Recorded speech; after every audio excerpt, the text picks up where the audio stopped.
First job of the day. That has worn through on the chipper. So we're going to measure it, see if it's the same as the Class Jag harvester. Speak to the Class dealer, Caulfields. If not, we'll take it off and we'll have to just plate it for now until we order one. Lads have taken this plate off and you can see just at the point of impact, it's worn out where it goes around the bend. So we're going to cut this out, put a patch on, and it should be good for another 6 to 10 months, maybe 12. And then we'll probably order that. Do you know what? I wonder, we could turn it as well, couldn't we?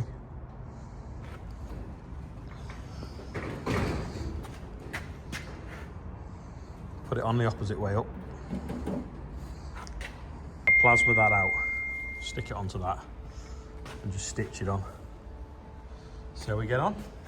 That now should fit on there nicely.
Right, I've welded that on. I've even built it up a bit there where it was a bit worn, and I've put 3 stripes there at the main hit point. So probably burnt paint off the back as it. Turn it over. Yeah. So we'll give that a scrub and touch it up with the green paint. Frost. I think that must be leaking a bit. So simple, that. It's only that like little bit, and then that locks into that. And then it just relies on the back that the back hook twist locks. Hinge on there.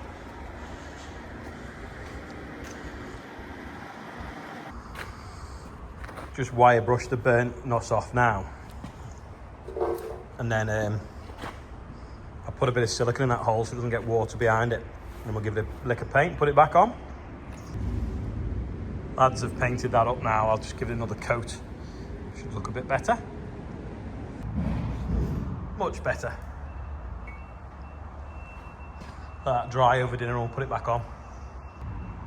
I've got this mesh because the pellets, the maize pellets, can roll into the wheat. So I want to overlay it, stagger it, and then we'll end up with a bit of a screen that we can just scoop the front of the pile and it's rolled in. Yeah, so if I overlay this like so, I can reduce the hole size so only wheat falls through and no pellets. That's it. Bit of an eye-lock knot there, giving it a bit of strength. Messed up though. Should put them the other way up so that they sat better. Can you see the wire?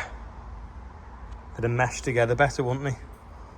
If that one was turned the other way, this one. But we'll try it. Yeah, where we've got the odd bit of this rolled into the wheat, we can do that and scoop it out.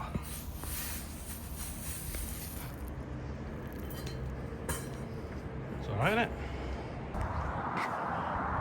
Just carry that around. I'm going to put my hand in green paint. Oh, thought it was dry. We're just seeing how high a shed it'd have to be able to tip these full height. They go fairly high, them, don't they?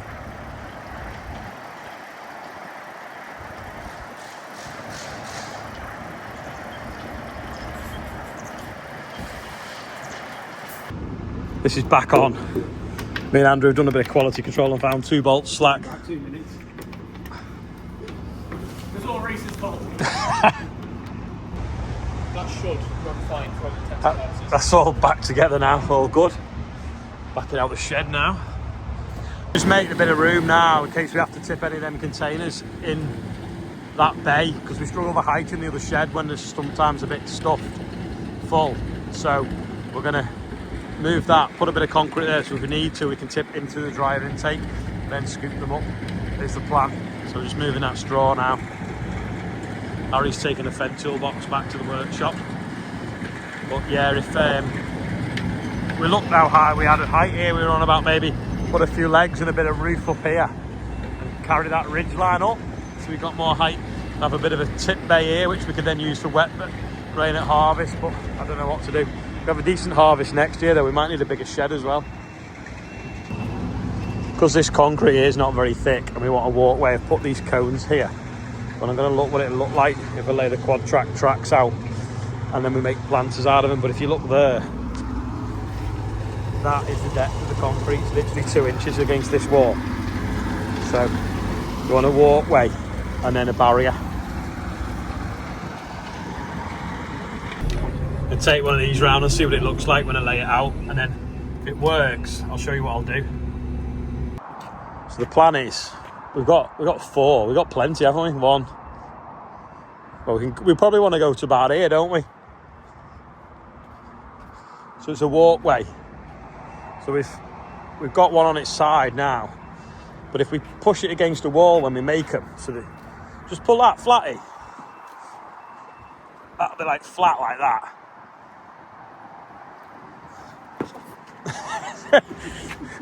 And then we'll fill it with concrete to about there, so that it's not too heavy, but also then we can put topsoil in the top 6 inch and we can have bedding plants in it.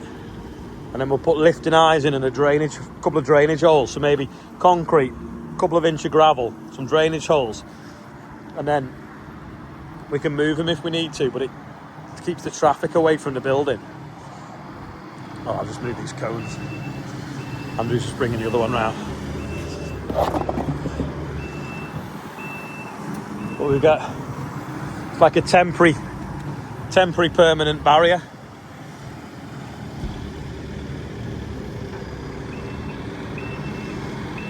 So we get 3 or 4 in a row.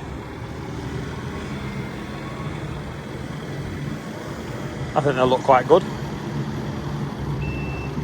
No! Have to start again now.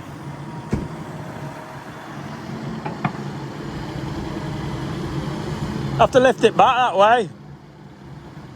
Oh, I suppose that'll do. Yeah, that's all right. It's on the cone, like, but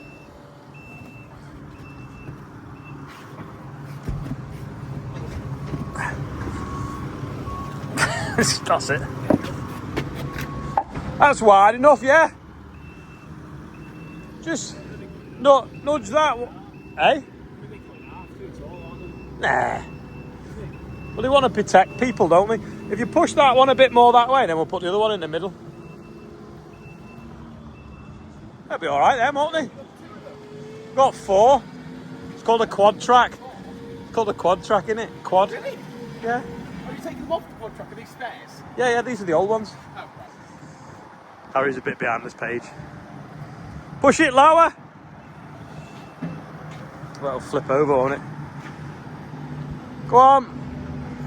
Go on. Don't. Yeah, if you flip them right, I think they'll look pretty good.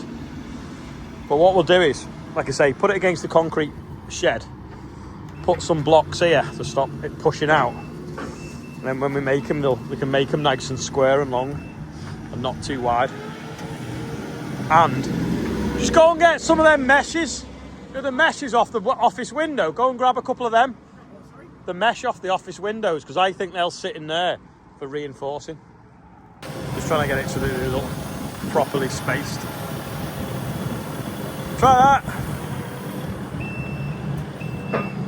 That one wants to go a bit, that one wants to go a bit. I mean, We probably need some fake plants for over winter, don't we? Well, that lens is dirty.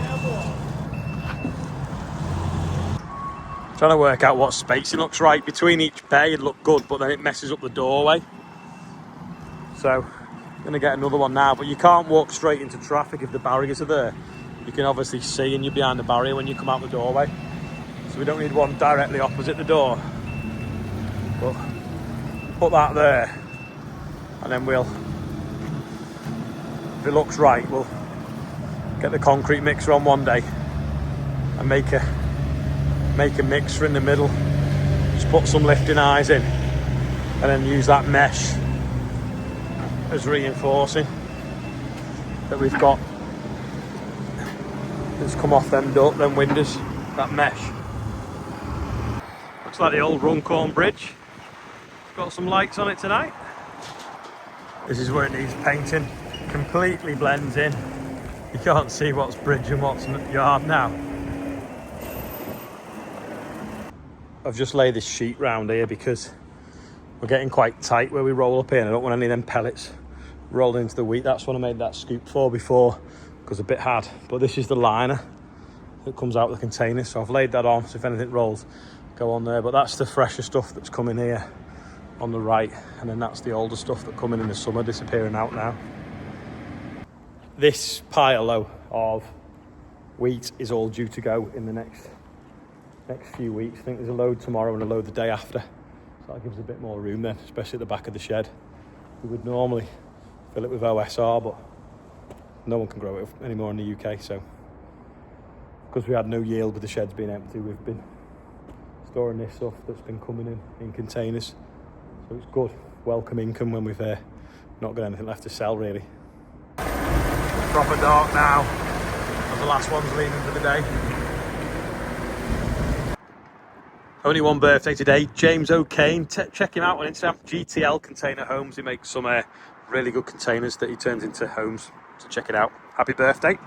That's about all for today, so thanks for watching. See you tomorrow. Oh yeah, one last thing as well. Stu Bees broke down before his engine started knocking on his Navara, so he rescued it himself with our low loader. So there's a little picture at the end for that.